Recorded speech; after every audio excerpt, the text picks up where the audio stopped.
Hi guys, I wanted to go over quickly the concept of attachment versus authenticity to really summarize it real quick.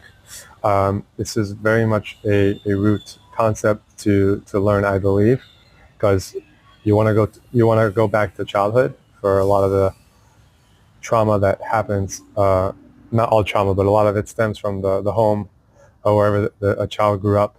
Um, so the concept is authenticity versus attachment. When a child is shamed or they're rejected or they're not given that approval that they naturally crave, and that attachment, that love, that care, for being themselves, for expressing their natural um, feelings, um, and just you know asking questions or saying certain statements that are just the curious child.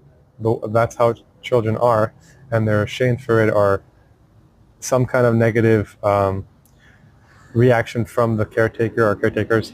They will then choose attachment. Attachment. They need it to survive.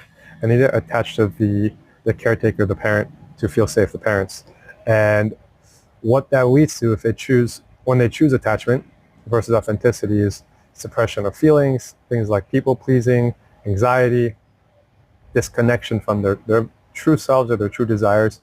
So we can go to examples of like people, like I grew up religious, for example, and you naturally have a desire to want to talk to a woman, or wanting to do certain things that in the way it was taught, either from my home or whatnot, it was something that was frowned upon, or it was rejected, or me asking certain questions, and a parent reacts negatively to it or says, what kind of question is that, etc.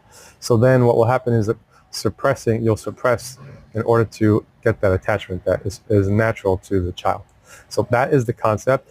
And if you did do that, if you look back, it's very important to then start to reclaim your authentic self, to to start to feel those feelings that you suppressed, and that will be for future videos. So that's the concept: is attachment versus authenticity.